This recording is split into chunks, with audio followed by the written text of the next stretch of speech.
না দোকানে কিনা লাগবো, দোকানে 700 টাকা কেজি। এইখানে কিনবো গেলে কি এখানে 1200।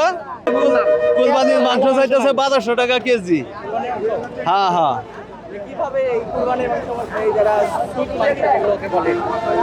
না ওর যেটা ভালো মাংস এটা 1200 টাকা কেজি চাইতেছে। এইখানে 1 নম্বরে সবখানে দেখে আইলাম। হ্যাঁ আইছিলাম। না দোকানে কিনা লাগবো, দোকানে 700 টাকা কেজি। এইখানে কিনবো গেলে কি এখানে 1200, এখানে 500 টাকা ঈদ বোনাস। হ্যাঁ না দেখতেছি, দেখে যামুগা, দেখ কেমনটা বোঝাই লইলো। এত টাকা পকেটে নাই। দোকানে গেলে কম দামে ভালো। দোকানে 700 টাকা, 750 হাই। আপনি কিনা খান, আপনি জানেন তো। হ্যাঁ কুরবানির মাংস যায়, হ্যাঁ তো মনে করেন কুরবানি একটা গরু কিনছে অনেক টাকা দিয়ে, ওরা গরু কিনা তারপর খরচ বেশি না। কি কোন কিনে নাই আরে, কিনে আনছে না, কিনে আনলে 1200 টাকা কেজি হইলো কেন?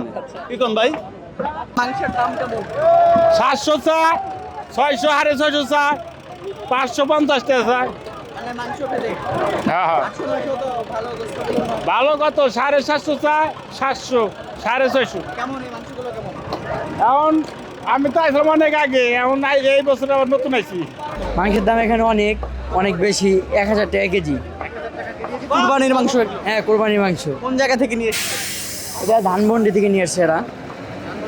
হ্যাঁ এত দাম কেন?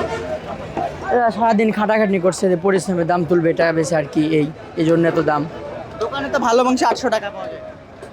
এখন ভাই এখানে মানুষ নেবে, এই জন্য ওরা দাম বাড়াইছে আর কি। তোমার বেশি হ্যাঁ কাস্টমার বেশি। কত কেজি তাহলে? 1000 টাকা কেজি।